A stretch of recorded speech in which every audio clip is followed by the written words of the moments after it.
മനിതൻ ദൈവമംഗളം. ഇന്ന് ഈ സിനിമയുടെ ടീസർ ധനുഷ് റിലീസ് ചെയ്യുകയുണ്ടായി.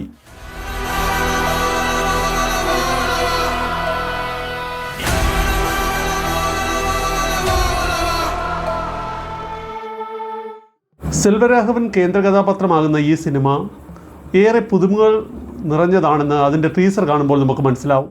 അവർ പഠിക്കാത്തവരാ இருக்கலாம், കാശ് പണം ഇല്ലാത്തവരാ இருக்கலாம், ആനാ ഉണ്മയാനവർ. ഒരു മനുഷ്യന് ദൈവമാകാമോ എന്നാണ് ഈ സിനിമയുടെ പേരിൻ്റെ അർത്ഥം. ഒരു ഗ്രാമത്തിലെ മുഴുവൻ ആൾക്കാരുടെയും രക്ഷകനായി ഒരാൾ മാറുമ്പോൾ അയാൾ തീർച്ചയായും ആ ഗ്രാമത്തിൻ്റെ ദൈവമായി മാറും. അതുതന്നെയാവണം ഈ സിനിമയുടെ കഥയും.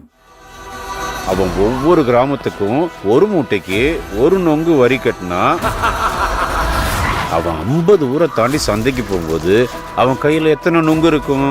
அடிங்க யாருக்கிட்ட? என்கிட்ட ரூல்ஸ் பேசுறியா?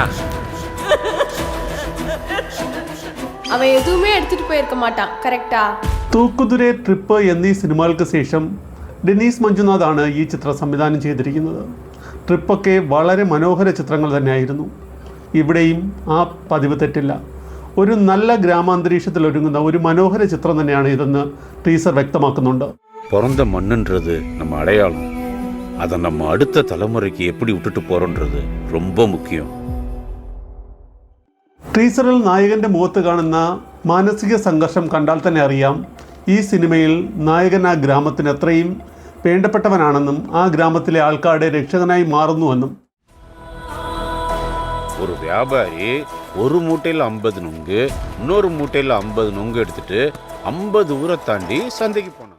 ഒരു ഗ്രാമത്തിനെ അതേപടി ഒപ്പിയെടുത്തേക്കുന്ന നല്ലൊരു വിഷ്വൽ ട്രീറ്റ് തന്നെയാണ് ഈ ചിത്രത്തിൻ്റെ ടീസറിൽ നമുക്ക് കാണാൻ കഴിയുന്നത്.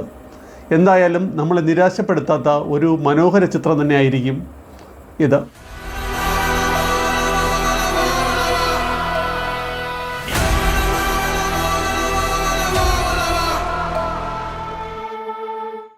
ഈ ചിത്രം പ്രൊഡ്യൂസ് ചെയ്തിരിക്കുന്നത് വിജയ സതീഷും RS സതീഷും ചേർന്നാണ്. RS സതീഷ് എന്ന് പറയുമ്പോൾ എനിക്കൊരു പ്രത്യേകതയുണ്ട്.